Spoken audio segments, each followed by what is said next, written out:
we're live. Welcome everyone to the butterfly effect. So,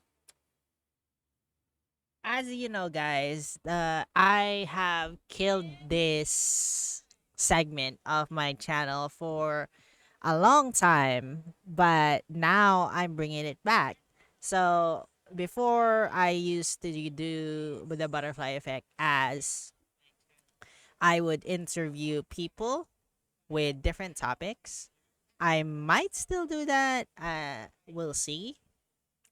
But for now, what we're going to do is it's going to be tech news. So, guys, I have here with me Lilleputten, and he will be my guest and will be talking with me regarding the latest news in tech. All right, Lilleputten, do you want to introduce yourselves to everyone? Yeah, I'm Lilleputten. You guys might know me from the Karen campaign. Mm-hmm. Where I play Drangor. I've in terms of tech and stuff like that, I've always been interested in the space, and yeah, that's pretty much it. All right. Okay, so now that we have our introductions out of the way, let us roll the intro. Three, two, one. Okay, I'm just going to edit that in when I post this to YouTube. That's Anyway, okay. on to our first topic. So, our first topic is Jack Dorsey's first tweet NFT is losing money right now. If I remember correctly, this NFT was bought by someone for 2.9 million. Now it's just costing less than 14,000. It was bought by Ina Estrevi, I Mm. think. Um, it was bought for 2.9 million. Um, and now it's being auctioned away at a major loss. Um, and I mean, the NFT space it's a very new market, right? Uh-huh. And it has sort of the makings of, early market mentality, sort of cowboy behavior. Cowboy behavior. Could you define that for us? Okay, so no rules, no regulations, everything goes. And in that environment, a lot of people are more than likely gonna either make a shit ton of money or lose a shit ton of money. Mm. So like personally my opinion about NFTs is that like yes, it's something new. It's new technology basically. Well, no. NFTs are still using the blockchain, which basically you have these images that you put into the blockchain and they are linked to a certain amount of cryptocurrency, which for NFTs I believe it's Ethereum. Now, the thing with NFTs is that like anyone could really make it, and mm, like you can say that like I own this for like for example this one I own this for like 2.9 million, but like Yes. someone could just like go to Twitter and take a screenshot of that like first tweet from Jack Dorsey and they have it already. Yep. So like I don't know, cause like NFTs for me, it's I I it's nice think to see. yeah, I think the way NFTs are going to be used is for plane tickets, concert tickets, that type of stuff, where you have something that you buy and So basically, like disposable things, like yeah, like a ticket from a yeah, concert, a yeah, ticket for a plane that you can just like throw away after you use it. yes, basically. I think that's what NFTs are more than likely going to end up Mm. being, which is still an important thing, right? You Yeah, want it's something to important. show, yeah. I think the whole basically just pulling a JPEG off of the internet, which is basically what you could do. I know a lot of artists that are making cool art with it. But And yet there's also a lot of artists like I like, especially in the VTuber community, like I've been noticing this recently, like a lot of like VTuber avatars, artists and whatnot, like their art is being turned into NFTs. And yeah, it's like n- eh, eh, the it's thing not by is, them, it's and not by somebody them else's too, prop. it's Yeah, just someone who saved it, which is yeah, like, and damn.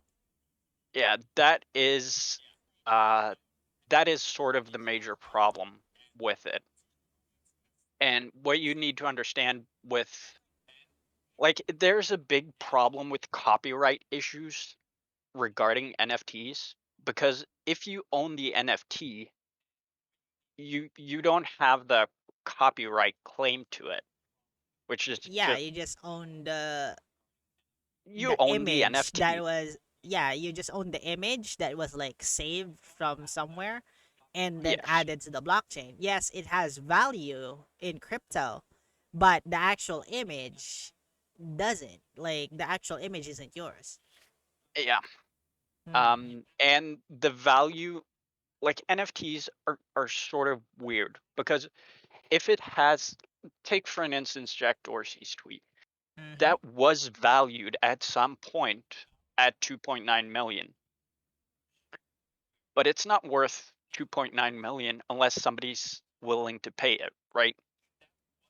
Yeah, it's more on like, yeah, the value is like dependent on like the buyer, really, honestly, because Yeah, like I wouldn't pay 2.9 million for Jack Dorsey's like first tweet. Yes, it's a monumental thing cuz like it's the very first tweet on Twitter, but I wouldn't pay that much. I wouldn't pay that much for NFT art.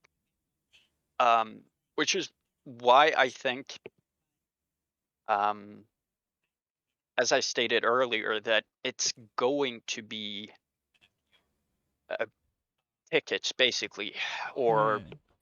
documents of some sorts. Like if you're buying a house, you might get an NFT that is the claim to that house, right? You mean a land I don't, title?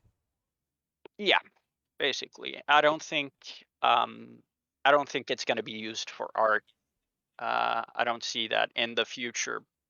It's being used now because it's a new and exciting um, Technology, yeah. technology, and a lot of people. Do you know what FOMO is? Uh yes, but define it for our viewers. Okay, so FOMO, fear of missing out. It's a term that's very often used in stock trading, crypto trading, and it basically means you see a price skyrocketing and you're like, oh shit, I could invest in that and make money. And Hmm. a lot of people will sort of not do their research and just jump on the bandwagon. That is what FOMO is. You're afraid of losing potential gains. All And I right. think that's what we're seeing a lot in the NFT market. All right. So we touched on briefly, like you said, that like NFTs would be used for for material things that like can be, like I said, like I described it, is basically going to be used for basically items that you can just dispose of or later on, Yeah, and or you could like it's on the blockchain. you could keep it. Um, Yeah. yeah, you could keep it. Like it would be more in that sense, it would be more like a memorabilia. It has no value for anyone who wasn't at that concert, right? Hmm, fair. All right. So that like this is basically like this ties into like the next topic I want to like take up with NFTs is like, so going by that thought that like yes it doesn't have value for anyone who wasn't in that concert, who didn't ride that plane. So what do you think of NFTs being done in games like Oh, I'm items? yeah, I'm totally fine with that. That would sort of be the same thing as you haven't played World of Warcraft, right? I played WoW until like Okay. the Wrath of the Lich King expansion. After that, Yeah, I sort of like flaked off. yeah. Um, in that game, you have an auction house. Now, Mm-hmm. would it matter whether or not you're using gold or crypto in that space? No, it Really wouldn't. not. Right. So, if a game wants to do a free to play model and have transactions going through that way, through NFTs, through stuff like that, I'm totally fine with it. I won't necessarily play the game because free to play games isn't necessarily my thing. Um, but it could be used for that. I see that as a possibility. I mean, like, why not just accept like actual crypto? Also, like, companies I nowadays, mean, like game. Mhm. you would do that. You would like the way you would have to do it if you were to go about that is you would have to create a specific crypto for that game and then have it on uh like on Binance and on Coinbase and all the market heavy hitters. Mm. Then you'd buy coins you could spend in game and you would be buying NFTs. That's basically the idea behind cryptocurrency connected to games. How Uh, it will work is kind of we'll have to wait and see, but I mean, like you have Ubisoft now. You have Ubisoft that like they're testing it now, but like they're not exactly going with your idea. They're like, oh, by the way, we're going to have weapons and armor that you can buy as NFTs, and like they'll be transferable to other games. But the thing is like you'll have to have the cooperation of other games for that to happen. Because like I don't see it. Like I don't see Square. I don't see EA. Fight like I don't see Epic like supporting those. Not even small developers. So like I okay. think I think I think it depends on I to be fairly honest, I can definitely see Ubisoft going for a model like this. Um they're very good at squeezing every penny out of their consumers, basically. And it would be that type of deal where you basically don't pay anything for the game. You pay for items or chests or what have you, and you would be receiving NFTs.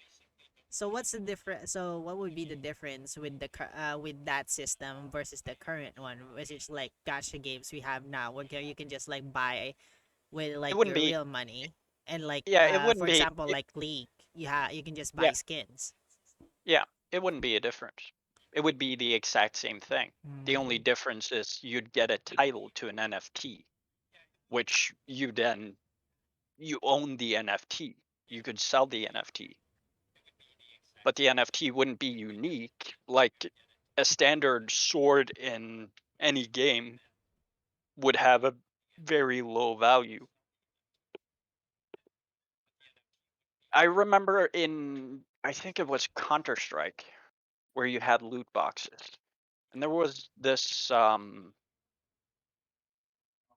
debacle. I think it was 4 or 5 years ago, or maybe even longer, where you could actually sell skins, and you can make a lot of money off of it if you get the correct skin. It would be that type of a deal, basically. So it already exists. NFTs, or not NFTs, but the idea. The difference is you would build it off NFTs instead, uh, just an in-game item, basically. But the whole concept of NFTs in games is like they're wanting for you to be able to transfer your NFT from one game to another. But I don't see that happening. the problem I see with that is just like no one's really going to support it. Like you said, you don't see it happening. Like I don't see being able to like even like cross platform. I don't see being able to just buy let's take my example earlier, like League of Legends, right? So if I were to buy the skin KDA Ari on like fucking on like the PC version, I don't see like even like cross platform, I don't see myself being able to transfer that skin to leagues like mobile game like League of Legends Wild Rift. Mainly because like okay, they did sell it as an NFT and then it's like you own Oh it, yeah, but you they'd you would still want to earn money on that second game. yeah, you would only be able to do it within the same game. Yeah, There is exactly. So like, no so way maybe they like would cross servers or something like that. I would see it cross. happening, Yeah, but cross servers, possibly, maybe even cross platform, but cross games, that's a hard sell for me. like business wise, I don't see it being like a something that like would make sense. It wouldn't. And cross games may be in the same developer, but imagine the nightmare if you would have people bringing Ubisoft NFTs over to Bethesda. The styles of the games are Uh, not similar at all, that right? or like Bethesda would have to develop like something that's like for example, like you're bringing like a sniper rifle. This kind of sniper rifle, yeah, they'd have to give you the same item, same name, but like the design would be the same design with Bethesda. But it's gonna be like thing Imagine the is gonna imagine be the the cost of developing it. That's the thing. yeah, imagine the design nightmare that's going to be. Mm. All right. It, S- it's going to be horrible for the studios. Mm. Speaking of money, well, that perfectly leads us to our next topic. Elon Musk buys 9.2% of Twitter. Yeah. And apparently, he also wants to buy the whole company, not only just He wants to shares. yeah, he wants to buy the whole company and take it private. Now, Mm-hmm. Elon Musk was the largest shareholder for what was it, a week, or Wait, maybe was he? Was he's it? no He's no longer. he's Who had who bought more? Vanguard, which is a financial institution. They own 10.3%. And they are very, very large. And you have like the top five shareholders are Vanguard, Morgan Stanley, BlackRock, and a company called State Street Corp. And Elon Musk. Elon Musk. Uh, this is interesting. So according to CNN Business, Hmm. CNN Business. So like this, you guys can decide if you trust this or not. Yeah, Vanguard 10.2, Morgan Stanley is 8.8, BlackRock Fund 4.5, SSG Funds Management 4.5. Wait, where's Elon Musk? He's not here anymore. He's the second largest shareholder. They cut him out of that list because they were focusing on the other shareholders that were the five largest ones. So he Hmm. still owns, what is it, 9.8 or 9.2% of He the. had 9.2. I don't know if he bought more. He might have bought more, to be fair. Cuz like Um, but like the so basically the Twitter shareholders are being threatened. So they activated like I don't quote me on this, but like they activated what's like called a safeguard and for the company that like no shareholder can own more than 15% of the yes, company. So like, but the thing is with the legalese, I think Elon is like counting on the SEC, like the Securities and Exchange Commission, to like side with him because according to the according to the documents, at the very least, like verbatim, only board members. So board members cannot own more than 15% of Twitter. Like, and that's what like people are saying. Like I went to like Wall Street Bets on like Reddit just to like see like what their opinion is about it. So with them, their theory is that the reason why Elon Musk like declined being in um, the board of Twitter is for him to be able to buy more than 15% of shares. oh, that's definitely why. That was the deal. The deal Elon Musk got was not necessarily a good deal if he wants to take the company private, because the deal was he gets to sit on the board, but he can't own more than 14.9%.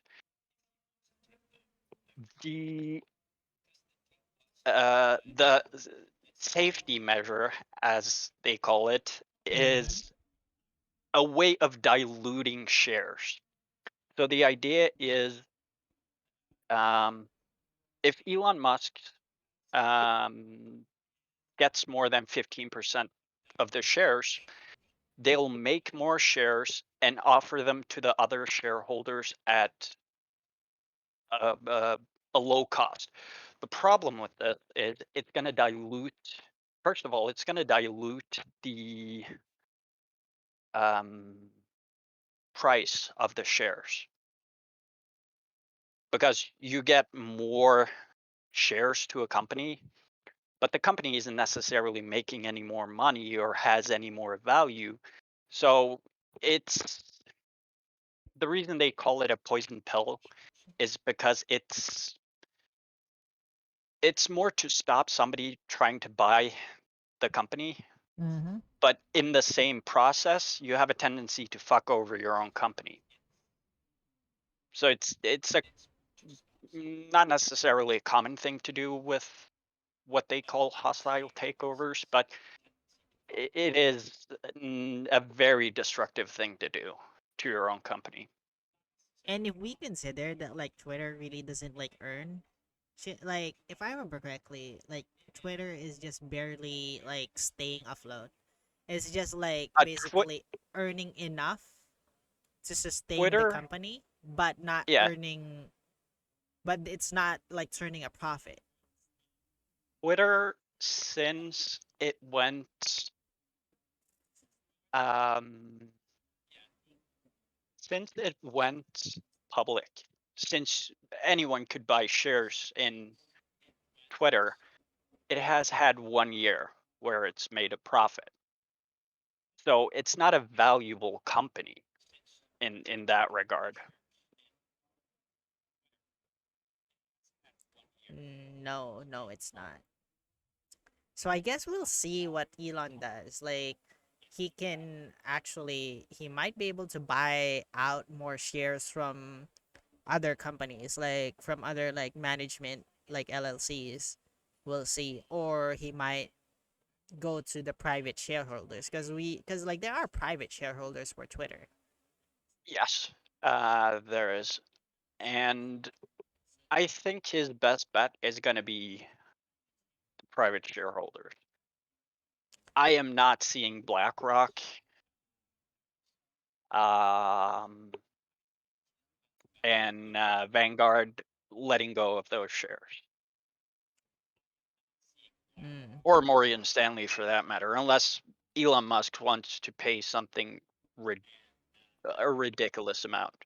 I mean, he does have the money. Like, come on, like like he didn't disclose like buying like 9.2% of Twitter until it was like too late. So like cuz like basically he did stock manipulation cuz you're supposed to declare that like immediately so that Yeah. like When, when, so that the market can adopt cuz like a yeah. big investor like Elon purchasing like a stake on a company would cause the price to like stock up because people would be buying shares as well because they're thinking, oh, Elon Musk is buying Twitter, so let's go buy like stocks in Twitter because he might be like looking, he might be like seeing something good on it.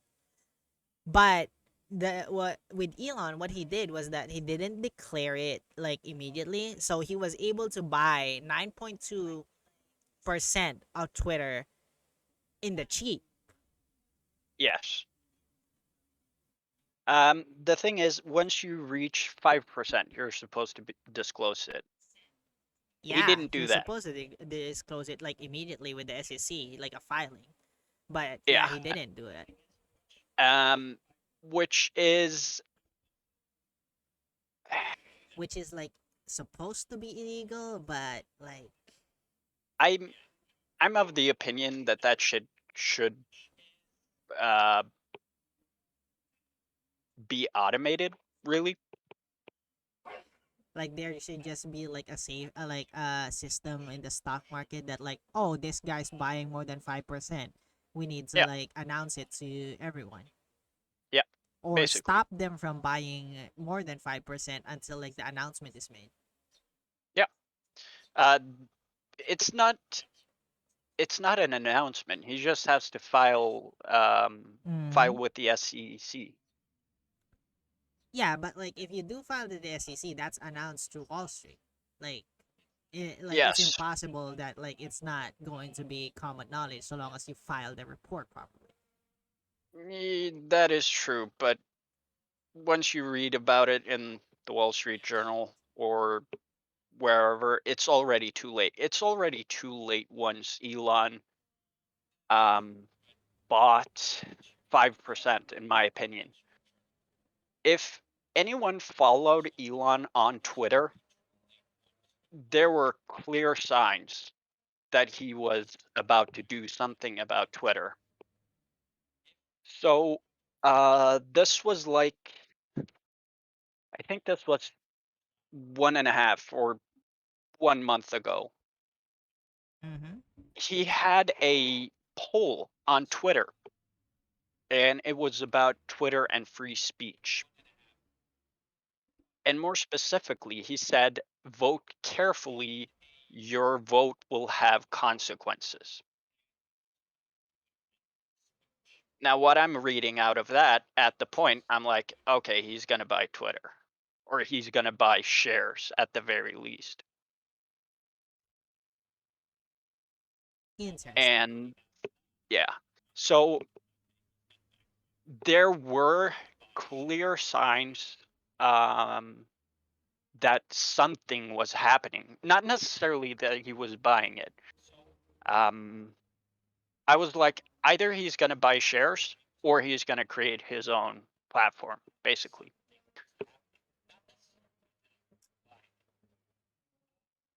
I like if I saw that, I wouldn't be leaning on him creating his own platform, mainly because like getting a social media platform off the ground and like actually making it well, not really successful, but like sustainable isn't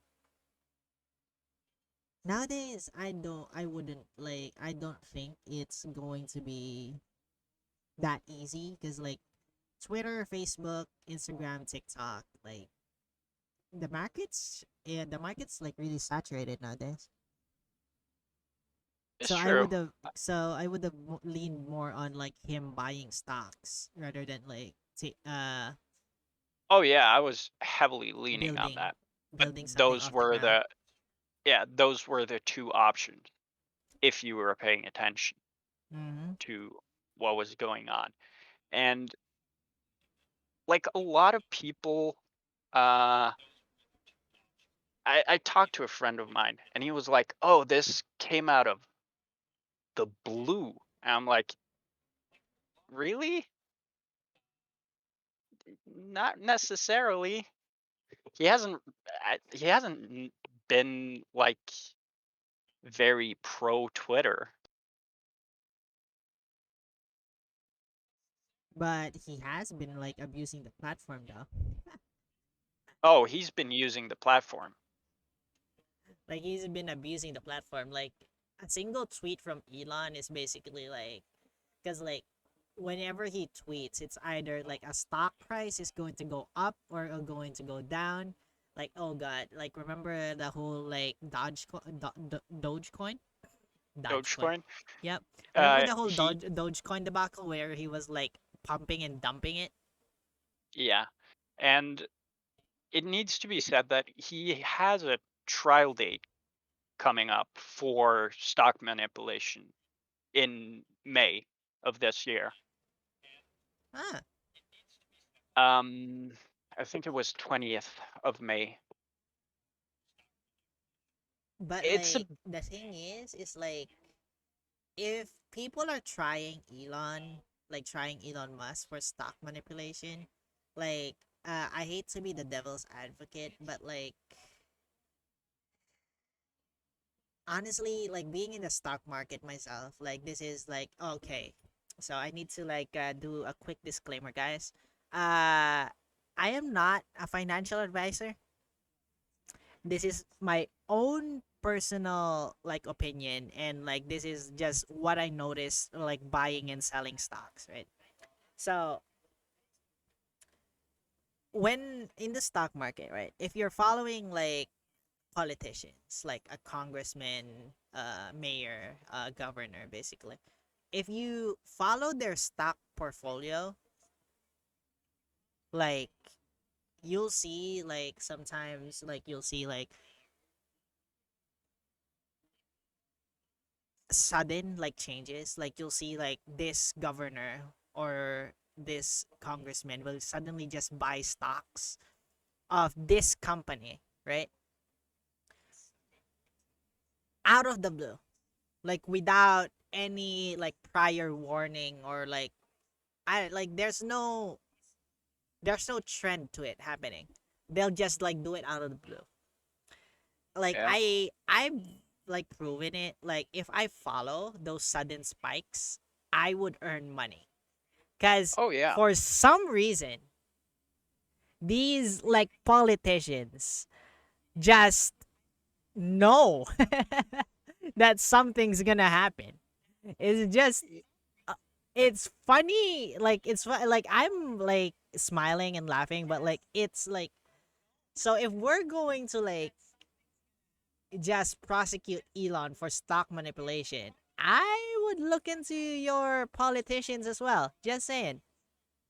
I mean, it shouldn't be a secret that there are a lot of politicians who are borderline inside traders. Right. So like Yeah. So if you open up that book on Elon, you have to open up the book on a lot of other people. Exactly. Um, So maybe this is a start, or maybe like Elon's just gonna be acquitted, and then like we're just gonna continue on. I guess we'll eh, see. I think the problem with the court case where Elon is that's taking place now in May. It's not investors, or it is investors, but specifically it's shorting. So when you borrow a stock, you sell it and hope to buy it cheaper in the future. Uh-huh. Um, it's those guys that lost money off of what Elon did. It wasn't the investors in Tesla. It was the people who were shorting the stocks of Tesla. Wow. So, and we can go into what type of people those are, um, eh, because in my opinion, shorting Tesla stocks right now, if you're normally normal investors, is not a smart thing.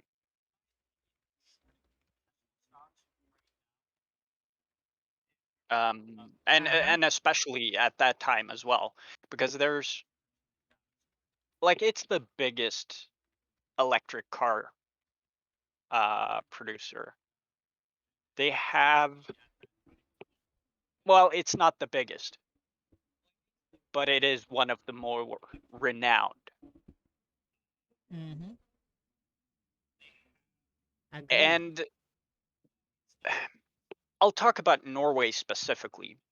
Right. We have our car, uh, um, like our car market is only 15% um, electric cars.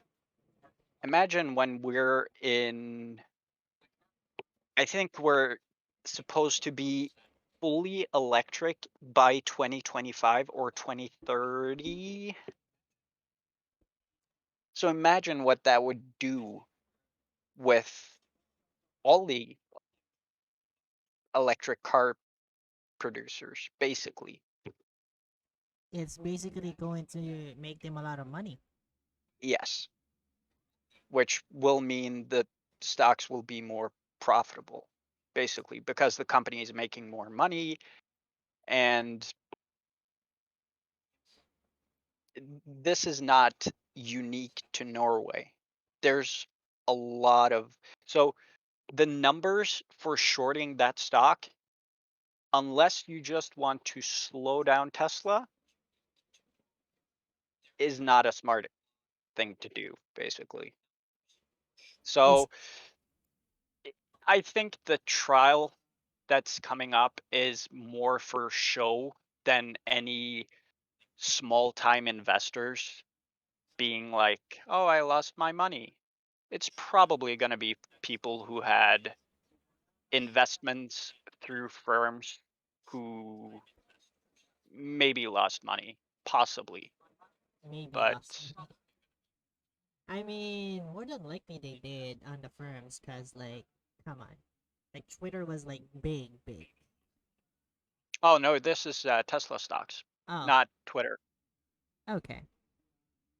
So this is for the trial that's coming up now in May. It's an old case. It's from Oh, is it that time when 2018. like was it that time when like Elon was like, oh, I It remember was that when he was tweeting about it. I remember that. Yeah, yeah, yeah.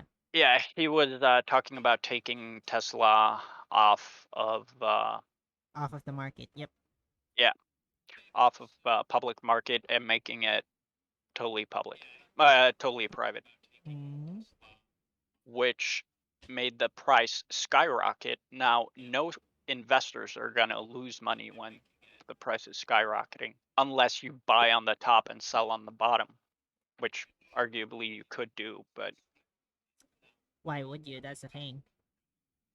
How would you know that the price isn't going to go up higher, right? That's sort of where some people might end up buying at 430 and selling at 400, for an instance, which would lose you money.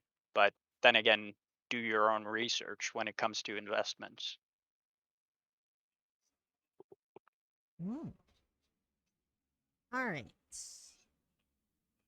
Okay, so why don't we just take a break from all the hot takes and just go with a pretty tame topic. So Honda is like taking down like 3D printables of their cars. So basically, Honda has been doing the DMCA claims for 3D printables. So basically 3D like the model files for their cars. Yeah, I've seen stories about that. I mean like This one this why? one is it's because they're encroaching on their market, right? If you go into a fender vendor with a Honda and you can just 3D print it, this is from the company's standpoint. This is not my standpoint. But if you can just 3D print um, the part that you're missing, they're missing out on a lot of money because they're taking premium cost for every part that they're making, right? So that is why they're DMCA claiming. It isn't DMCA claiming because I think there's some. Uh, If I remember correctly, it's kind of like a DCMA DMCA claim it is. because It is. It is. it's It is hosted on basically there. because it's hosted in public sites. So Yeah. basically, they're just like contacting the web host or they're contacting the web host and like having them take down the project files. Yeah. Um. The f- the problem is a part for a car intellectual property, right? Where do we draw the line with what intellectual property is? I have no good answer to that question. I'm saying the company is losing a lot of money, which is why they're doing what they're doing. Um, and I see the consumers and all of this where they want cheap parts for their car. It's like annoying spending way too much when you can easily make it yourself. It also like raises the question like don't people just have the right to repair their cars? Like, would you like could you not like because like that's basically it, right? Because like Yeah, that's the other. if I had like a fucking car crash and like just I crashed in a pole and like my front bumper is fucking like dead,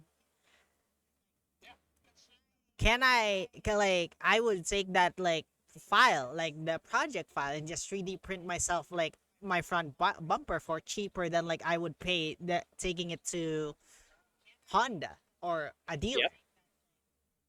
So like and that's where the problem is. They're missing out on revenue. It's the same thing with uh, pirating movies and TV shows from Hollywood. Basically, it's the same argument.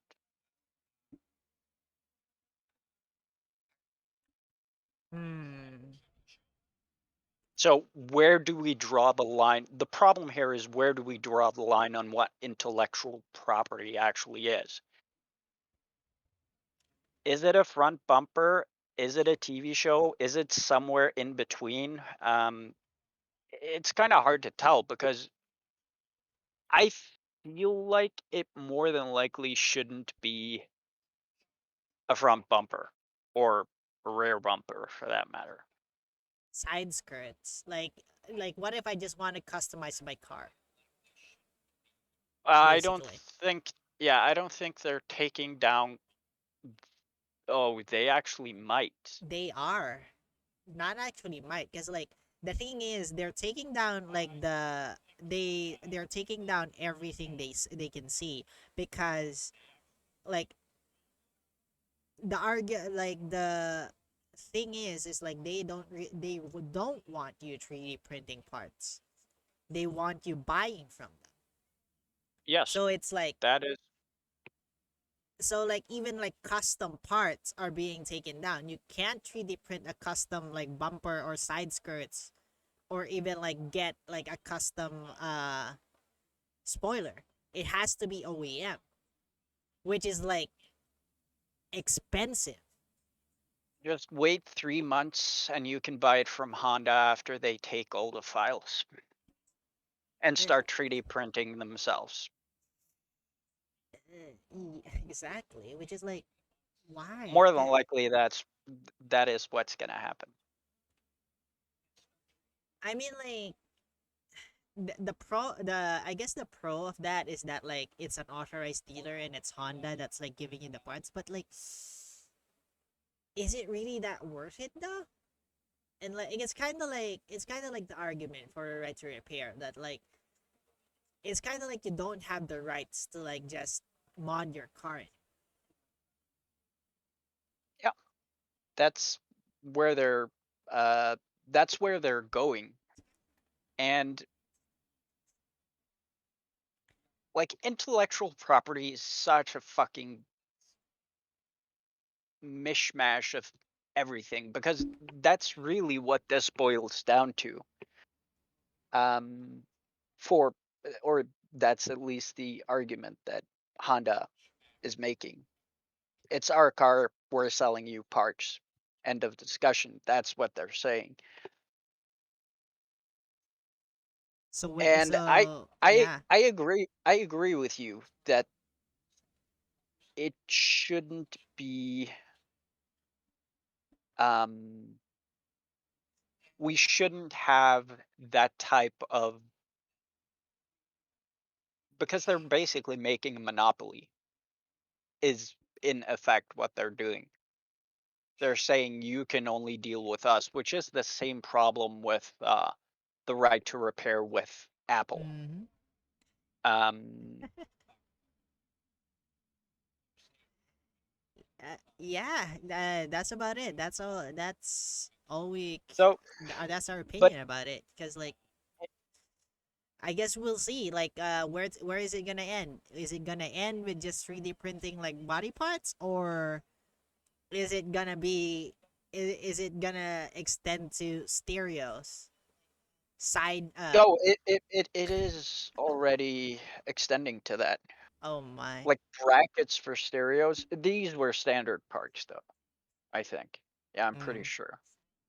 But I don't think they're specifically going in and looking at every single file and seeing, oh, is this an original part of ours? I think they're just going, okay, everything from Honda, just ban it. I don't think they're putting an intern on, is this an original, one of our original stuff? designs. Yeah, I think they're just purging everything that mentions Honda part, um, basically, which is why they're pulling down everything, not just their original parts. All Aloha. right. A Magic, give me a moment to get you to the scene. All right. So, speaking of right to repair, we're going to have another guest over here. So, Magic, would you kindly introduce yourself while I transition you to the screen? Oh, Are you going who can? to do camera or just your icon? Camera. Yeah, sure. Why not? Hold All on. right, I'll pull up Discord.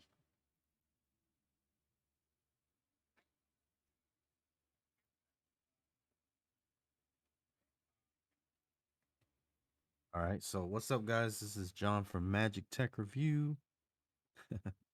Um, I've. Oh, What the heck?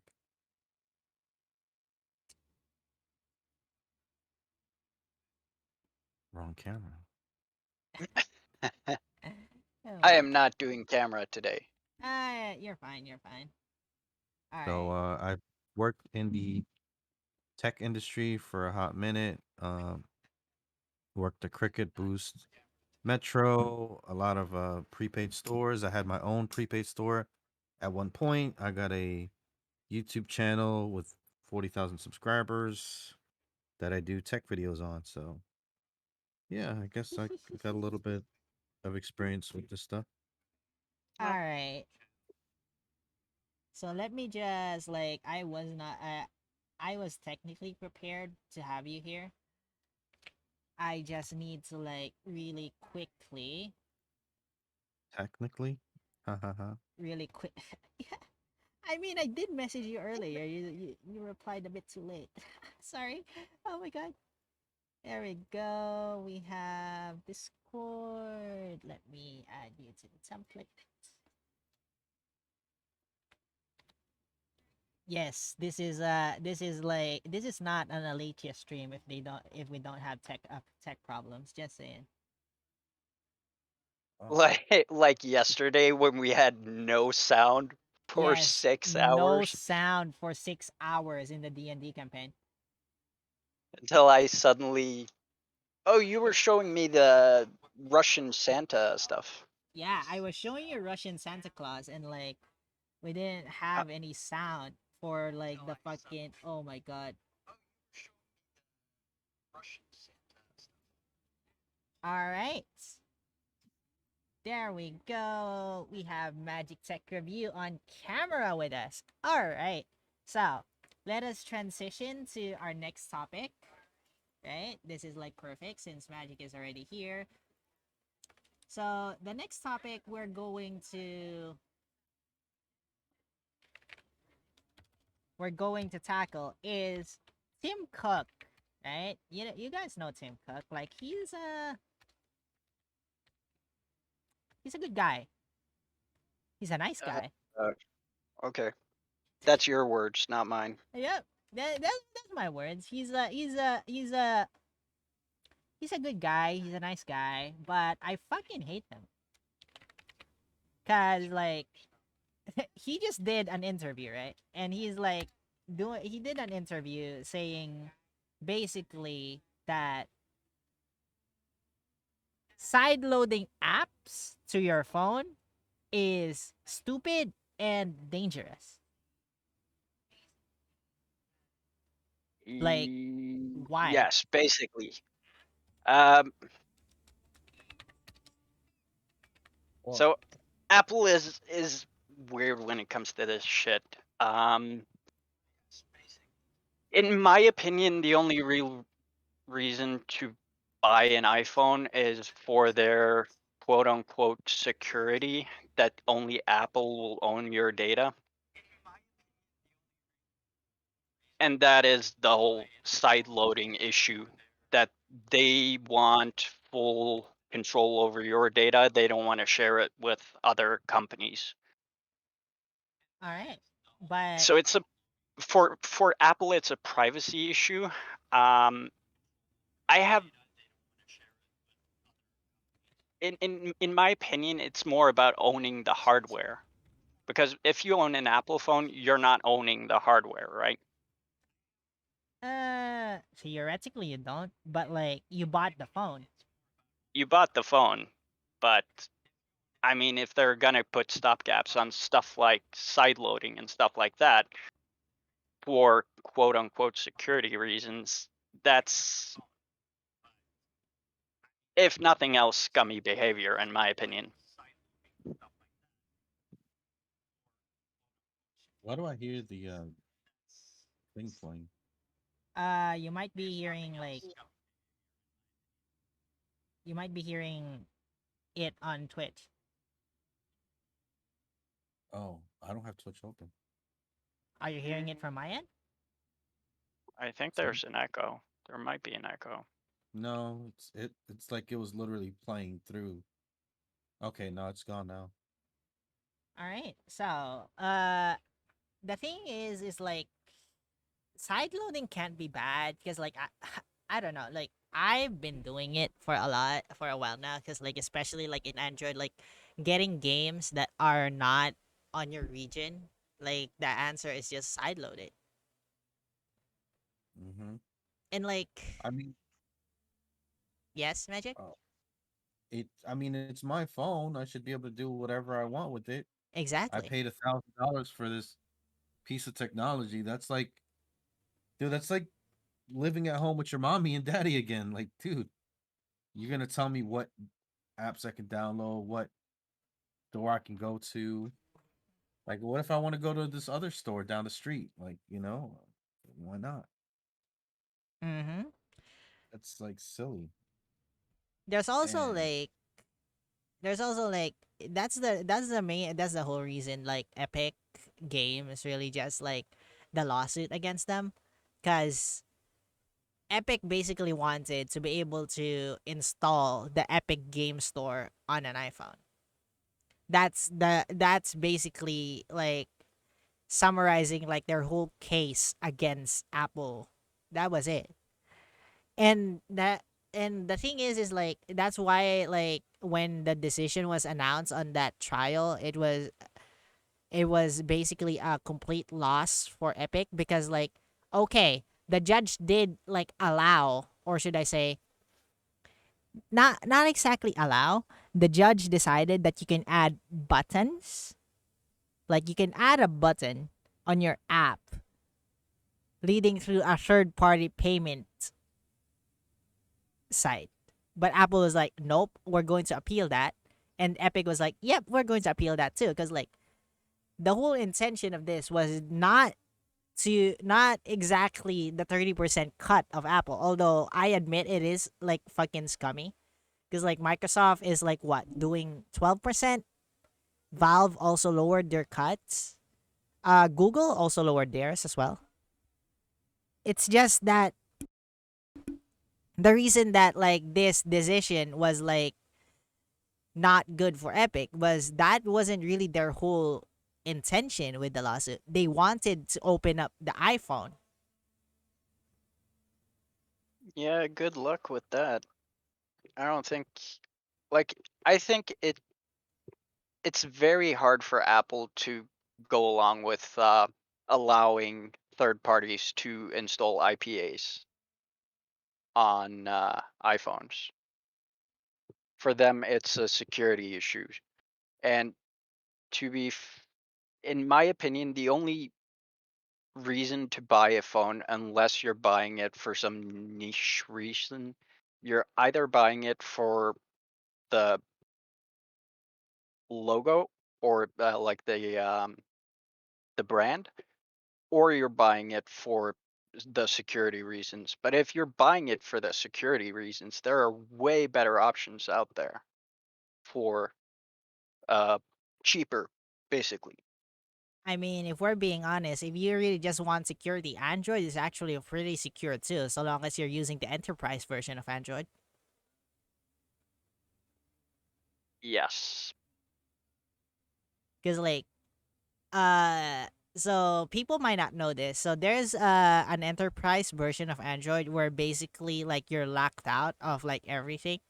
You can only you can only use apps installed by the company. There's no Play Store, there's no like third party apps. It's just basically like you'll have like for example your company uses Slack and then Microsoft Teams. You know if that runs Android, right? Yep, it's native Android, Yeah. So it's but not it's not using the graphene or it's lineage. nope. It's not No. it just doesn't have the Google apps. Well, no, Okay. it has email because like now there was an update like recently because like of Google Workspace. So it has like Gmail, I believe like what's Google's like workspace shit. It's like Gmail, you Uh have their Teams app because like there's Google Teams now, but it's not called sh- Teams because that's Microsoft's like thing. It's Google um Workplace. basically, and the associated apps there. So like Apple's argument of security, I don't really believe it because like Oh, I I'm don't not know. saying it's believable. I'm saying that's why they're saying it. And like Um, and it's like back to the topic of like sideloading. Like I've been sideloading apps since like ice cream sandwich, and like I've been like pretty conscious with my security. Like so long as you're following like basic, like really just basic security conscious practices, you should be fine. you're on a Android, right? Yep, I'm on a Xiaomi Yeah. phone. Okay. A Xiaomi phone that is like produced by China, Oh, I know. I know. I which is I like worked I worked in that sector for a while. mm-hmm. And like now and this like is perfect. Like we can tie in our next topic like Chinese phones. So like what's your opinion on like Huawei, ZTE, Xiaomi? What's you guys' opinion? Well, I went to ZTE in New York for their Axon M. They actually invited me, and I went there. That's where I met a few people. And it was amazing. And ZT was up and coming. They were like in the market. They were everywhere. Like every store you went to, you can find a ZTE. You know, even Mm-hmm. like the mid tier and the low tier. Um, Flagships really weren't here yet, but like if you want to get a free phone, it was one of the best options in Cricket, Metro, Boost, and all the other stuff. But once they pulled the plug, they all went away pretty much overnight. Yeah, once they like banned the Chinese phones, which is like I don't want to do it as like a hot take, but like honestly, I don't understand that argument of like security because like going back to Apple, like what, like 70-80% of Apple devices are produced in Chinese factories. So like you're fine with Apple. Why not these other phones? Why not like these other Chinese phones? Like why not Xiaomi? Why not Huawei? Why not ZTE? Why not there's another one. I don't remember the brand, but there's another Chinese phone that is like OnePlus, banned. Yeah, no, OnePlus is American.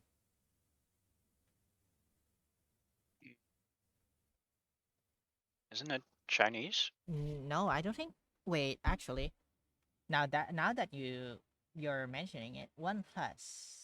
Founded 16th of December 2013, China. Huh? OnePlus is oh, it's Shenzhen. Interesting. Okay, I always because like their very first launches was in North America. Yeah. I'm using OnePlus right now. It's has Android, which is more than you can say for Huawei. Um, Huawei has Android though. It's a stripped down version of Android, but it's still Android. uh, they like the problem in specifically Norway with the Huawei is they don't have the App Store, the Android App Store, which Ah, means you need to verify sideload every the no, apps. you don't. No, you don't sideload in an APK. You need the application verified, and actually, you have to make a new application for the app store they're making. So, um, because sideloading in certain items, like in Norway, we're using uh, bank apps. We have mobile ID, which you Mm-hmm. cannot sideload into a Huawei because it won't work. You can do it, it just will won't work. Which is why specifically here, Huawei is gone. You do not see it in stores anymore, which is sad because they were making actually really good phones.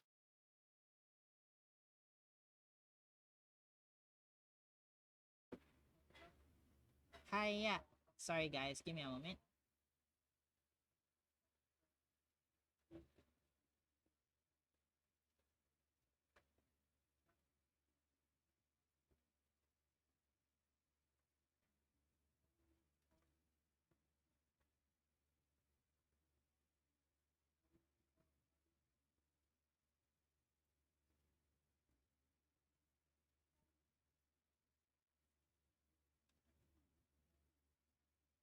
I am very sorry to interrupt this. God, why? Okay.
Test.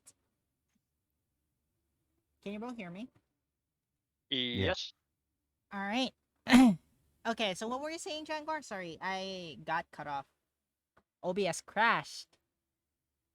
Ah. It was about Uh. banking apps not being able. You're not able to sideload banking Oh, apps and your ID apps for your yeah. phone. They won't work.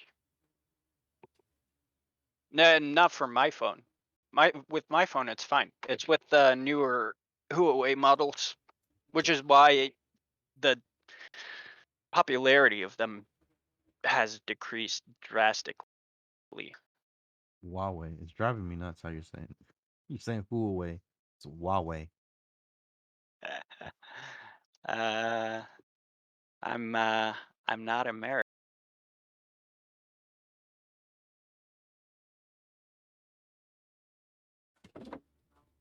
Oh my God! Why is this kind of?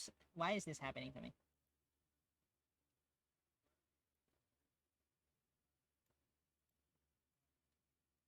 I record a video and shit, this shit happens. OBS just crashed.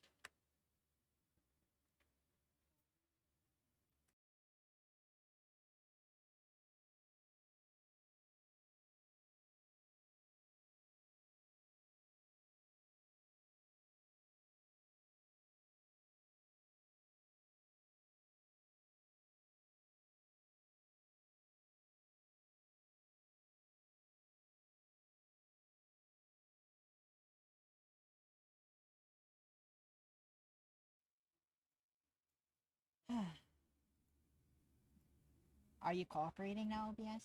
Because I'm done. All right. Hello? Hello. Mm-hmm. Okay. So, are these apps that you are like talking about in the Play Store? That's why you can't like install them. Or are they like pre-installed by the government? No, the problem. No, they're not pre-installed. The problem there specifically is the banks haven't made an app for it, which means you cannot use it. You can fine. You can install the app through an APK. The problem is the app won't be functional, so it won't connect to the server. Is this because Huawei uses like their own custom skin of Android? Yes, and more specifically, their own storefront. That So is interesting. every single app needs to be verified, That's and some even interesting. actually need to be um, remade. That's interesting for me because like we have Huawei phones here, and then like the thing is like so long as it has the Play Store, you're good. Because like we Mhm, have so basically for Huawei there are three, well, for Huawei, Xiaomi, and yeah, for Huawei and Xiaomi mainly, they have three versions of their phones. Well, four actually. There's the Indian version where you mhm, only have like the MI store, and that's it. You don't have the Play Store. There's the global version where you have the Play Store, the MI store, and Google Apps. There's the Chinese version where you only have the MI store as well in Chinese, and that's it. So for us here in Singapore, if you're buying a phone and you want to use the global ID, you want to link your global ID to your phone, you'll have to do so by installing the app via the Play Store. mhm. If you happen to be using an Indian version of Xiaomi or a Chinese version, I use a Chinese version because like I have a Chinese ID because I am theoretically a member of China in theory, and in like it's basically complicated legalese, but yeah. Anyway, I have a Chinese ID, so I'm using a Chinese version of the phone. In order for me to use my Singaporean credentials, I need to what I need to do is sideload the Play Store and Google Apps. So basically, Mhm. Google Play Services, WebView, the Play Store, YouTube, Gmail, and etc. etc. Yeah, yeah, that is a workaround for it. Would it not But work for you guys? yes, that is a workaround for it. But the problem is consumers are never going to do that. Like the regular consumer. True. Unless like they find a Um, guide on YouTube or something.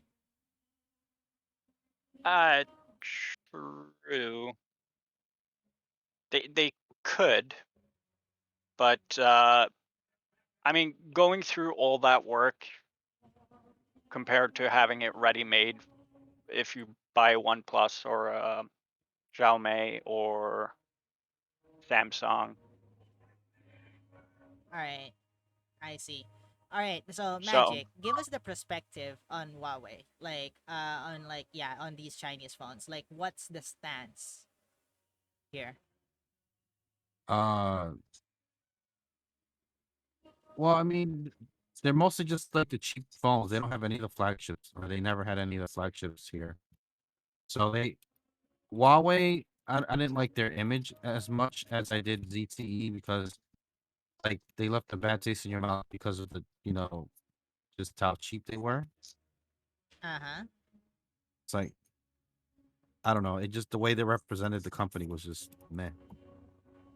So it's like you know that's the only thing you can get is like these little phones that are like the free phones when you port in your number and all that other crap. Like who wants that? I don't know. Hmm. Like I at least see. give something that's of substance or you Wait, know didn't they like release like the Huawei like P30 there? If I remember correctly, no. that oh they Not didn't. not like not on any of the stores. Like the only way you can do it is get it through websites. So Interesting. like I don't know. When you go into the store, all you see is the cheapo crummy phones. I So see. yeah, they have it and it's available, but only if you go on the website and you know you. order it through them, and but you want to go into your carrier store, like Verizon, Sprint, AT&T, whatever the heck, and just be like, hey, let me get this phone, and they have it in the back, and you pay whatever per month on it. Because if you just buy an unlocked phone, I mean, you can do that at any time.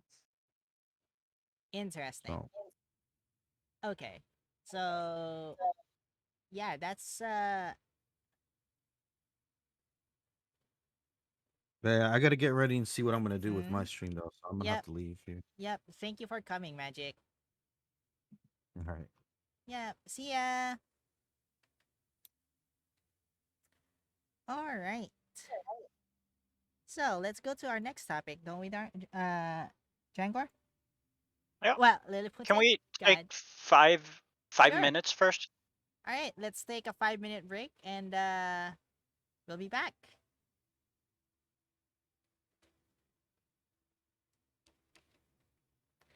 as I try to repair shit.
I am back. All right, welcome back. So, shall we proceed with our next topic? Yep. Okay, our next topic is best remote networking Starlink. So, what's your opinion? Starlink being the best for remote networking?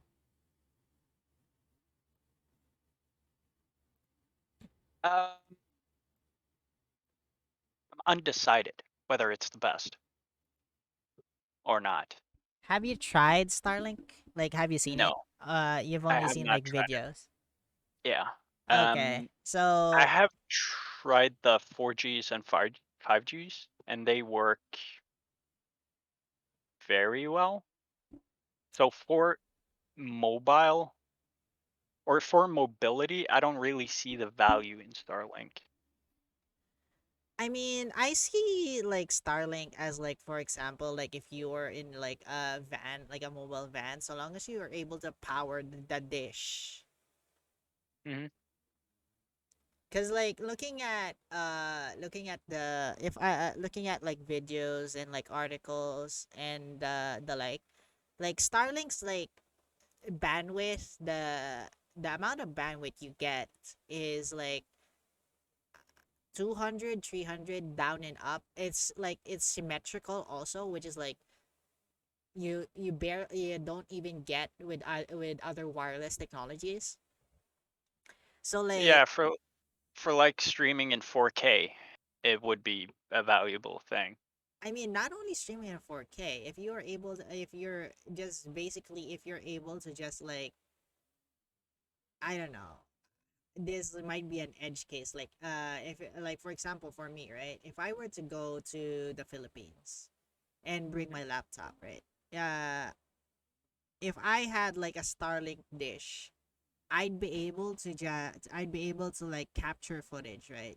Just capture Hmm. footage in the Philippines, transfer it to my like my server in Singapore, and then edit video using my workstation there using my Hmm. laptop. Uh Yep. I'm just no, I'm just this is just like an edge case because like I know I'm an edge case because like I'm a content creator. So like I know like Yes, the you amount are of very edgy. like the oh my god, like the amount of content creators nowadays, like they're increasing, but I don't really see them like trying to do a workflow like what I'm describing. But it's more on like the fact that it's possible, right? The Yes. fact that like if I had like a Starlink.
Now I can hear you. Okay, there we go.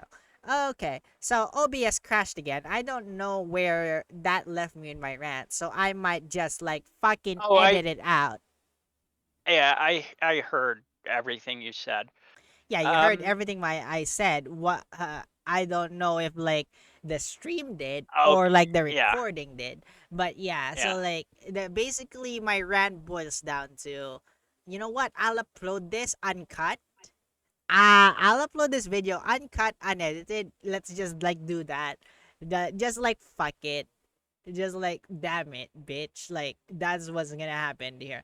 Okay. So like yeah, my whole rant, no, not exactly rant, but like my whole discussion thing majig, basically the summary of what I said is that like Starlink is like good, but I wouldn't call it like the best. I It is. wouldn't say that it is the best like for remote connections It or is. even the best internet connection. Sorry, what am I Yeah. saying? Oh, it's. I would argue it's not the best internet connection. I mean the best wireless internet connection. The best wireless. The thing is, it depends on where you are. So, for an instance, here, um, if I want to head up to my cabin and sit there and work, I can do that on 5G, Mm. which means I don't need to, or not on 5G, on 4G, no problem. Um, and for doing that, I only need uh, something the size of a regular router. I don't have to have a dish. So in niche cases, yes, it is very good, but it's very dependent on where you are, I right? believe there's So, like one or two satellites here in Asia already. I oh, think. most definitely. Um, Problem is where I'm coming from. Mm-hmm. I think it's a very niche product. Yeah, right It's now, a cause good. like It's a very good niche product, but it's still a niche product. You can get away, like if you're working in an office and you're mm-hmm. gonna go away for uh, a week, but you have shit you need to do at work, you can get away with doing that on 4G or 5G. So um, I don't see The the need.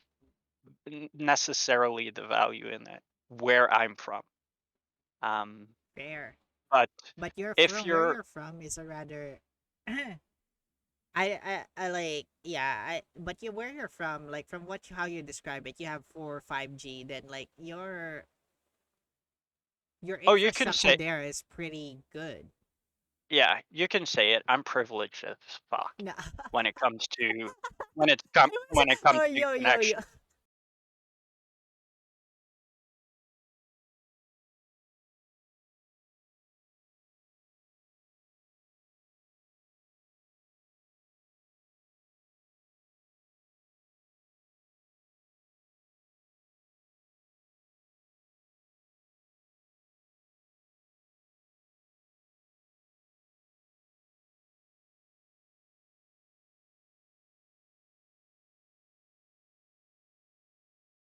To be all right.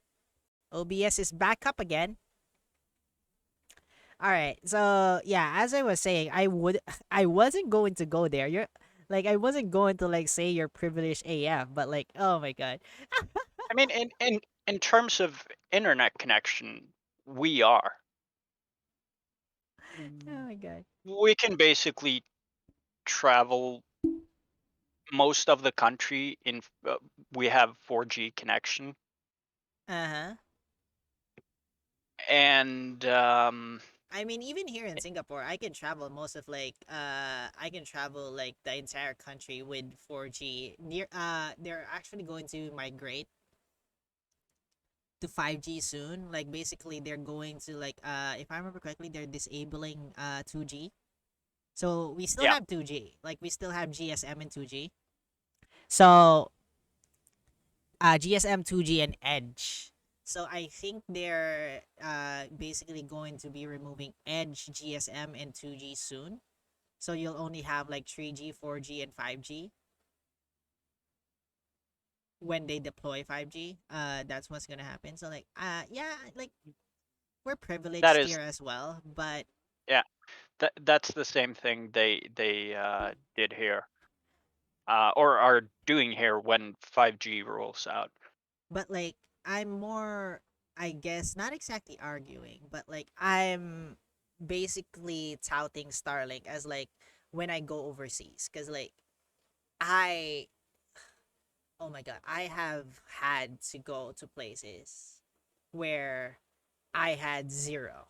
No, I mean it. Like I had zero internet access. Like I was already data roaming. I had like a terabyte of data like allocated to my account for roaming, but like the internet, the signal was so bad. Like it was like my phone was like saying, "Oh, you have 4G."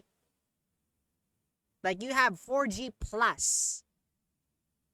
But like there was barely any internet connection. Like I would have like 4 or 5 fucking bars of signal. Like it wasn't the signal that's a problem. It was the internet connection, which I found strange.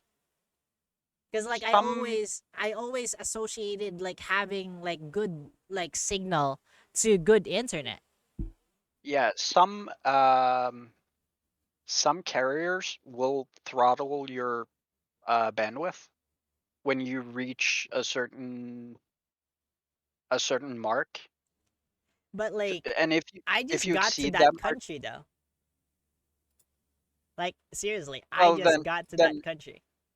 yeah, then it might be, Infrastructure.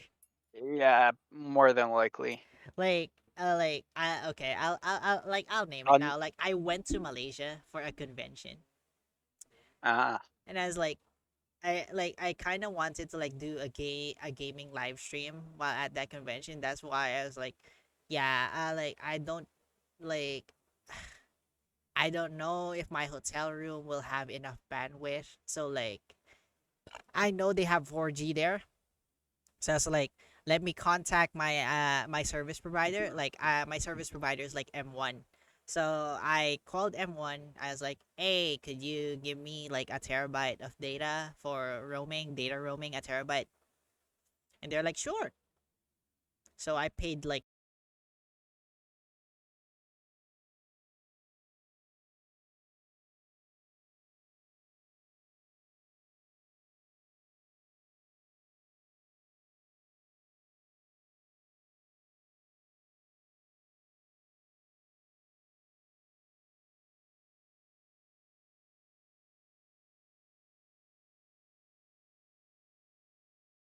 uh as I was saying, I paid like a few $100s for a terabyte of data.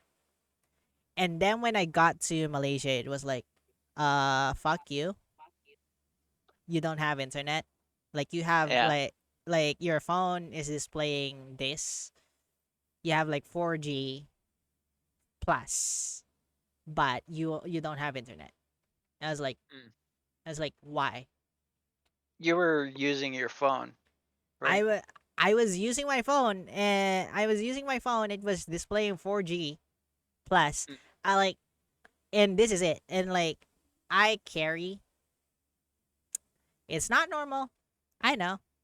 I carry a wireless router in my bag, like one of those like TP-Link 4G routers, and Mhm. I have like the USB dongle that like Yep. will allow you to connect to 4G.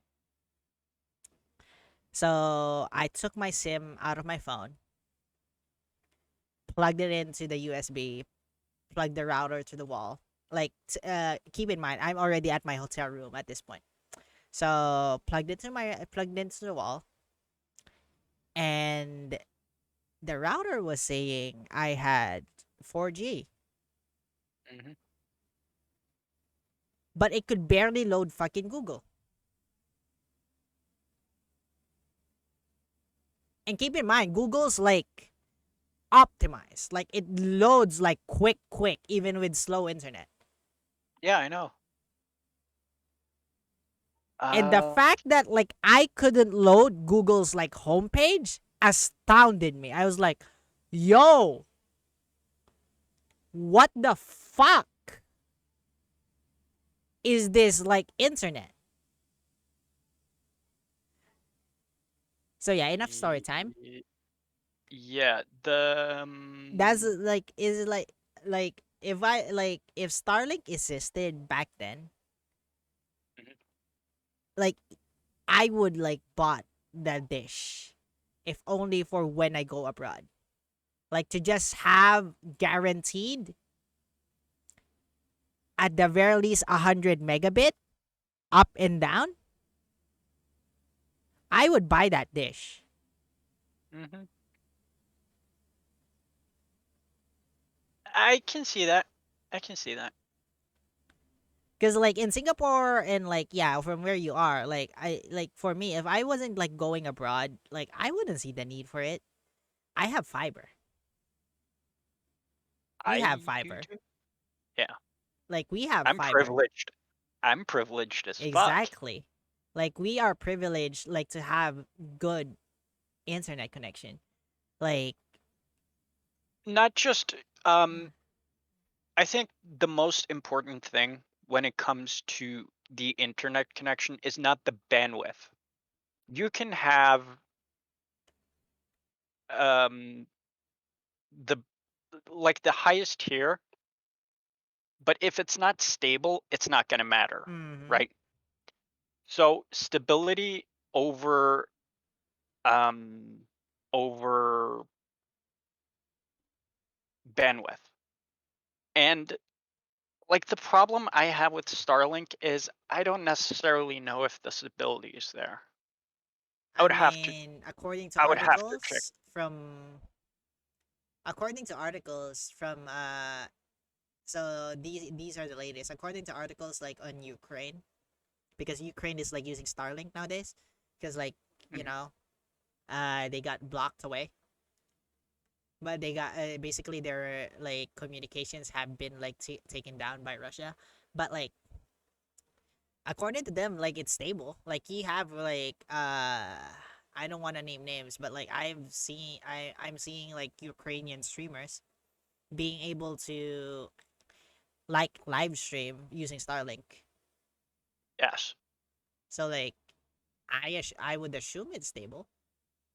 But didn't also Elon Musk dedicate a satellite to specifically I mean, Ukraine? fair enough. So Like the stability, it's not a shared yeah, satellite. It's not a shared yeah. connection. So the problem is we're taking one fringe um Use case. yeah, one fringe situation and we're saying it's going to apply equally when the satellites aren't specifically designed to target that area. True. So it's very um it goes back to the discussion we had about statistics, right? We didn't Where discuss that on stream, but okay. we did discuss it yesterday on Yeah, stream, fair but enough. it might have been it might have been without me actually saying anything on stream. Um, Yeah, it's more than likely without you saying anything on stream. But yeah. So please continue. the the whole idea is you take that specific instance and you say it's going to apply equally to every single instance, which is we don't know that. Every single eye in the entire world is directed to that situation, which means if you're Elon Musk, you're going to make sure that the Starlink system you have implemented in that region is working 100% because it's a major, uh, Publicity stunt. yeah, basically, True. which which is what it is, but it's also a good thing for the Ukrainian people to have access to Starlink. I'm not saying it's a publicity stunt to sort of shit on Elon, but that is what it is, but it's also a good thing. It's not Mm-hmm. mutually exclusive. So we need to be very careful with saying, oh, Starlink is going to be a success because it works with a dedicated satellite. Like, we're not going to have dedicated satellites when we're using this for a specific area, which is why I'm on the fence when it comes to Starlink. It's interesting technology, it's good technology, but will it work when you don't have a dedicated satellite to a specific area? That's the question I have about it. I guess we'll have to wait until it's like until it exits like the beta test, because like for now, like Starlink, even like the people who have access to it, like YouTubers, like I believe Linus Tech Tips like did a video about it, and they basically gave it like so much praise. I've seen like Asian YouTubers, like Asian like YouTubers given access to it, basically give it praise as well. But again, like you said, it's still like it's in the beta phase, the beta testing phase, and it's it's SpaceX, it's like Elon basically giving them specific access. So, Yeah, and when it comes to reviews, you need to approach it with caution, right? mhm. Because, like, if you get special access, if you're granted special access through a review, shitting on that product is very dangerous, because every company that would potentially give you special access is going to look, okay, is he shitting on the product, or her for that matter, or are they praising the product that they've done earlier, right? I guess it also Which just had, depends on like the media source, really. Because like there are some yeah, media sources that like yeah they're given like special access, but like they wouldn't really care like about shitting about the product if it's actually shit, because like they have enough clout for it. that that is true. Um, I'm saying in general, one should approach reviews Mm-hmm. very cautiously. Yeah, so just like And go to your trusted reviewers, like pick your reviews. Basically, like pick your reviews like carefully. Like if you know this, yeah, like I don't want to drop names, but there are some reviewers that like just like you said that will give it special treatment I mean, because they can't they don't want to risk like their chances of being like sponsored or given being given access to products by other companies. But yeah. at the same time, there are reviewers that don't care, that they simply care, they value their journalistic integrity. Oh, definitely, definitely. I'm saying in General. general, Mm-hmm. yeah, be very cautious when you're looking at a review, because if you go back 15 years, like for the last 15 years, there's been like a massive increase in hype. And when launch comes, this is true for video games, it's true for movies, it's true for products. When the release comes, it's like an instant, um, basically success, but it's not a long lasting success. It has the success of maybe a week or two, right? Mm-hmm. Now I'm talking specifically about video games. So when you look at any type of review, be very, very cautious about it. When assessing any type of information, be very cautious about it. Like, do some research if you're gonna invest, because Starlink would be an investment. Do research about it. Try and maybe get the chance to test it out before you buy it. That would be my Um, that would be my preferred way of going about it because it doesn't matter if it works for a reviewer sitting in Canada or America if it doesn't work for you where you need it to work. Mm-hmm. Um, so yeah, basically be very cautious when looking at reviews because the hype is intense for a lot of products that are not worthy of of the hype, we should say. All right. So that's it for our topic for Starlink. We have a lot of topic regarding Elon Musk this week. God, like he's been in the headlines not only for not only for like Twitter and like other in his stock holding, but also this. I Oh mean, my. Elon is a busy guy. So Oh my. I mean, All right. Yeah, he's a very busy guy, and that and all that money just like goes to. have you seen the Twitters of people saying Elon is worth $3 billion? Oh my That god. means he could get every American $1 billion each. Hi. Okay, let's go. Let's go to our next topic. So, I'm going to. God, I need to like set it up so that like in OBS I can like seamlessly transition.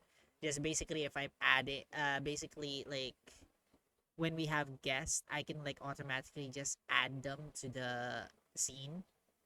And then when we go to a browser source, like I can just like have us like minimize, Oh, yeah.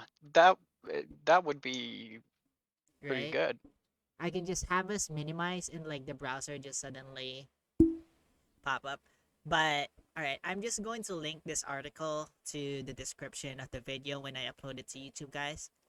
So I'm reading an article from Ars Technica. Ars Technica, like news organization, I love them for tech news. So Ubiquity, Ubiquity, guys, is a networking giant. They specialize in networking equipment. Not saying they aren't in other businesses, but they are well known for like their switches, their routers, their access points. And so Uh, Ubiquity, yeah. to add to that, in Norway, they're actually fairly large in smart homes, Oh yes. which is very um, prevalent to what we're about to discuss. Mm-hmm. So, Ubiquity sues journalists alleging defamation in coverage of data breach. So, journalist Brian Krebs is being sued by network equipment maker Ubiquity for defamation over his coverage of a data breach, which was eventually revealed to be the work of a company insider. Ubiquity initially disclosed a data breach on January 11, 2021, telling customers that the breach was minor and had occurred at a third party cloud provider. But on March 30th, 2021, Krebs reported that an unidentified whistleblower told them the data breach was worse than Ubiquity has said. Krebs' story and others like it published the next day caused Ubiquity's market cap to drop by $4 billion, the lawsuit alleges. Then in December 2021, the Department of Justice said that it had charged Nicholas Sharp for secretly stealing gigabytes of confidential files from a New York based technology company where he was employed. The DOJ also said, quote, while purportedly working to remediate the security breach, Sharp extorted the company for nearly $2 million for the return of the files and the identification of a remaining purported vulnerability. Sharp reportedly worked for Ubiquity at the time of the attack. Ubiquity alleges that Krebs knew Sharp was his source and published a story about the charges against Sharp that was intentionally misleading. Despite these damning facts, Krebs published a story on his blog the next day, doubling down on his false accusation against Ubiquity and intentionally misleading his readers into believing that his earlier reporting was not sourced by Sharp, the hacker behind the attack. The lawsuit says. Generally, journalists don't reveal anonymous sources without the source's consent, even if that source is charged with felonies. A felony charge is not proof of guilt, of course. So that is just a quote from the writer from Ars Technica. So, all right. My opinion about this is when is like it correct, right? When is it like where's the boundary, right? Because like Ubiquity is like basically suing a journalist. They're Yes. suing a content creator for reporting on a security breach, saying that like this breach was not minor. Like let's this like my problem with this is that disregarding the fact, right? Disregarding the fact that their source was quote unquote the hacker that caused the security breach. Because like this is unconfirmed. Because like Krebs never said anything. Like he has maintained that his source is anonymous. He has maintained that he will not name his source. So he never said that Sharp was his source. So No, this, it's being claimed by the other party yeah, that it's being Sharp. claimed by Ubiquity. Yeah. So I take great issue with this. Like Ubiquity's generally been nice. Like they have been nice to the media. Like I've seen a lot of like tech journalists, tech YouTubers, tech companies basically praising Ubiquity for their networking products. They have been very, very nice to the media. And the reason why this is like a tech topic for us here is just why? Why are you suing a media personality? Just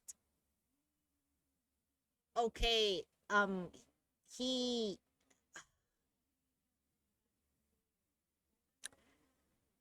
Problem here, in my why? opinion, Mm-hmm. is um. So this is basically a slander case. Yeah, The way I see it, it is. they're They're claiming that like they lost yeah, they the lost a main lot of money they lost a lot of for money because he reported on this. yeah. So it would be akin to a slander case against a journalist. I know that slander cases are very hard, especially if you're a known, like if you're a known entity. Um, because firstly, and I need to say I'm not a lawyer, but the way I understand it is you need to, as the offended party, you need to prove that the so Ubiquity would have to prove that Mm-hmm. Krebs, Source was uh, actually Sharp, yeah, but and if they're claiming that he lied about it, that they didn't downplay the information, they would have to prove that he knew that before before that happened. Um, the way I read this is firstly, like I have no problem with journalists actually reporting on what is going on. mm-hmm. especially like this, um, like we could take it a, a step further. Does Ubiquity think it's okay to not tell their consumers whether or Exactly. not their product is safe? Exactly. Because Right? like that's the thing, right? Like Ubiquity is suing this guy for telling people that the breach was minor. No, no, no, was a Um, major breach. Because larger like larger basically than larger than Ubiquity disclosed. yeah. Ubiquity said it's a minor breach, but Krebs said it's a major one. And I for one agree with Krebs. Even like the thing is like Ubiquity is a large networking company. For all we know, they have government contracts. For all we know, they have contracts with major companies like Microsoft, Apple, anyone really. Because like they are very large, right? So like we don't know who Ubiquity has contracts with, but a breach, a data breach, especially for a networking focused company, a company that builds switches, routers that carry data. Like this data might be encrypted, but it's still a it's a switch and a router that performs this decryption and encryption, right? So, a data breach of that kind of company, I would argue that it's not minor. Yes. And one thing is the companies uh, that this potentially happens to, where their data is um, you know, at risk. Yeah, hypothetically, like let's take this as this is just going to be a hypothetical example. Hypothetically, Ubiquity provided data for a bank, right? It provided networking for a bank. And this bank uses Ubiquity switches, routers to for their ATM machines, right? So like if this leak, if this data breach in Ubiquity contained data regarding that bank and how their network infrastructure works, then that bank has a major fucking problem. Yeah. Anyone could just act like anyone would be able to access this hypothetical bank's network and take money from them. Like maybe like hack an ATM machine there to dispense like you know what that to the tune of like a few $1,000. Do it multiple times to various ATM machines because they have access to the network. Like we don't It know wouldn't what necessarily. this data was, but It, any amount of data, gigabytes of data, confidential data. yeah, that is one thing. What immediately struck me is they're selling smart homes. So you have smart locks, you have Mm-hmm. cameras, you have, like, smart homes are a big thing. And like, if you're buying a smart home, especially the locks and the cameras, if you're buying them because it gives you a sense Security. of security, Mm-hmm. and the company you're buying it from has a data breach, and that data breach is massive, you need to know. And it cannot be like a small. And even if you're considering buying smart home products from Ubiquity, because one thing is the customers that they sent out a half-assed email to. Um, Another is people who are considering buying Ubiquity products, they deserve to know exactly what they are buying, right?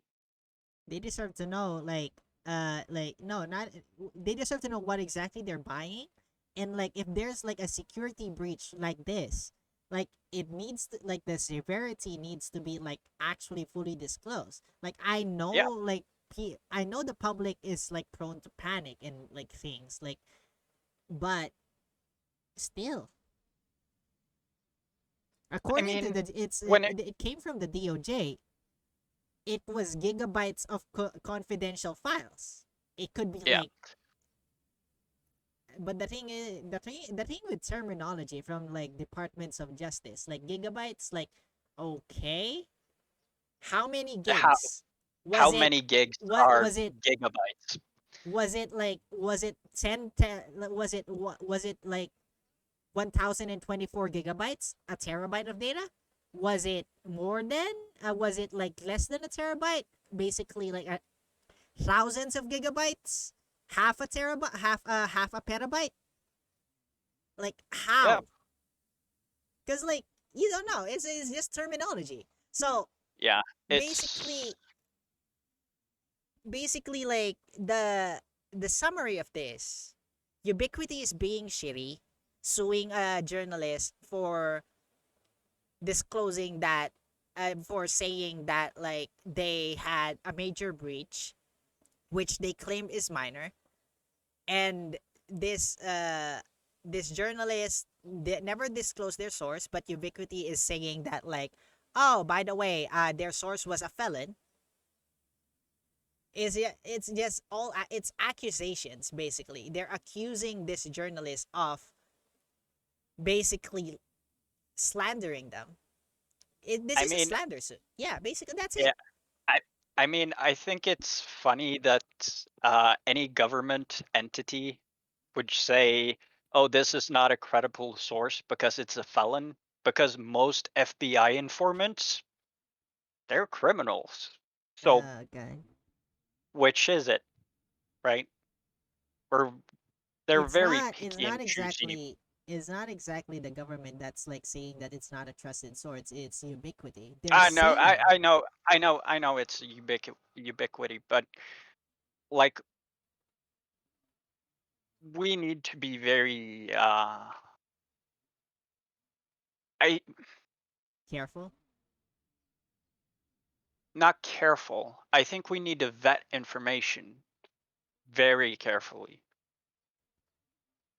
right? Fair enough. When when we and that holds true for when you read the article that was written. You should read it through um and look at the information, and then you need to sort of distill the information. Okay, what is the article actually saying?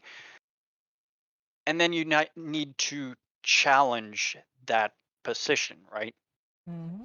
The article So is basically, it's in a documentary form, so it's basically giving you the facts. yeah, Well, yeah, and it's up to the us really to form our opinions. yeah, um, it's the same. Like when I read through, not necessarily the article, but sort of um, the stuff around it, the reporting around it. Mm-hmm.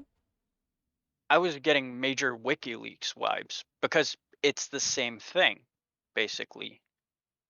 A party is saying you can't do this, even though you're a journalist and reporting basically the truth or Uh huh. what you perceive as Perceive the as the truth, truth. or information that you have, we should say, really. Mm-hmm. Um, I think we're going down a very, very rocky road if we start headhunting journalists. That I don't think Yeah, leads anywhere.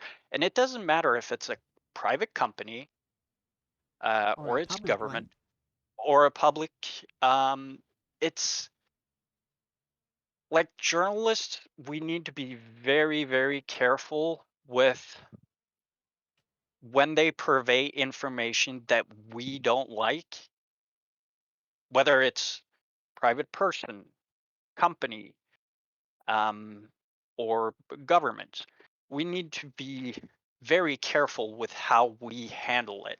We can't Mm-hmm. go around willy nilly punishing journalists for reporting stuff we don't agree with, because then we're gonna end up in a situation where a journalist might have information that the public ought to know, or basically and keeping it back, right? Not disclosing the information because he's afraid of, or her she is afraid of, the ramification of Mm-hmm. what that information might do to Them. that person or their loved ones or their friends, or whether or not they'll have a job in the future, right? There's a lot of stuff here that's very touchy in terms of how we go about handling it. And I think ubiquity in this um, instance, I'm sorry, but I'm not siding with them on this one. Yeah, no, I don't like the way I see this is just like ah Ubiquity is like, oh, we lost money, so we're going to sue this journalist to try and get that money back. But Yeah. the thing is like, I don't think that journalist has that much money. It's just Oh, he, basically Ubiquity is just like coming after someone they think would. They just need a scapegoat. That's it. Because like, they're if they're after this, blood is how I yeah, view it.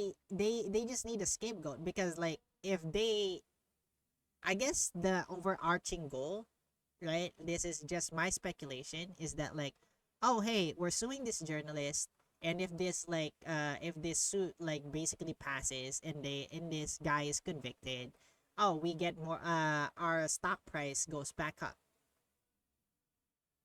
Um, We earn back like the trust. But the thing is that like if that is the mindset of Ubiquity, it's not gonna work. I th- I view it as far more vindictive than that. I don't necessarily think it's about getting. I don't even think it's about getting the stock price to go up short term. Because suing him just ruddles the mud even more, right? Which means, whereas this data breach would have maybe had 3 months coverage Mm-hmm. a year ago, now if you do a Google search on Ubiquity, this shit comes back up, right? Yeah, Because it because gets like this more is engagement. trending now. Yeah. So in the short term, getting the stock price up, I don't think that's the end goal. I think the end goal They're is just being vindictive, setting an yeah, it's setting an setting an example. example of a journalist that, hey, if you go against us, we're gonna fucking bankrupt you. We're gonna make you radioactive, um, so no media outlet is gonna dare touch you, and that is very, very dangerous. That is a very slippery slope to go down, because if they start doing that and they have another data breach and another journalist get information about that data breach, they're going to be, hey, I don't want to touch this. This shit is radioactive. It will get me fired. It will bankrupt me. And I don't want that. So they will not touch the information, right? So it's more about setting an example than having the stock price go up short term. Mm. All right. I think we have gone on for long enough. Yeah. Hey, all right. So that's all for our topics, everyone. Like, I kind of wanted to do like at least two more topics, but I think we've gone on for long enough, guys. So, guys, thank you guys for watching. This is Aleytia, and thank you for being a wonderful guest, Lilleputten. No So, problem. you might know him as, of course, I'm hosting a D&D campaign. You might know him as like playing the character Drangor, Lone Hunter. Yep. So before we end the stream, or before we end this video, this recording, do you have any socials you want to like promote or something? Uh, I mean, I'm not streaming at the moment, and I'm not really on Twitter. So Okay. maybe next time. All right. Well then, thank you for being a wonderful guest. So guys, I know we have we have done like we have had quite a few hot takes regarding like the tech news, but yeah, so thank you guys for watching this video. If you're watching this from YouTube, thank you guys for watching live on stream on Twitch. Yes, guys. So basically, I'm going to continue this. We're going to do this weekly. I may or may have Lilleputten as a guest again. We may or may have Magic Tech Review as a guest again. We'll see. So it's either going to be just me doing a solo flight, but I'll try to have like a guest per week on this tech news because like it's better to have someone to bounce ideas off of. So this is going to be a weekly thing that I can not guarantee, but I can promise you. But yeah, so thank you guys for watching. This is Aleytia, now signing off. I'll see y'all again. Same bad time, same bad channel. Yes, this channel is always a bad time and a bad channel. Oh, well, not exactly a bad channel, but like it's always a bad time when I go live. Anyhow, bye everyone. See you guys next I time.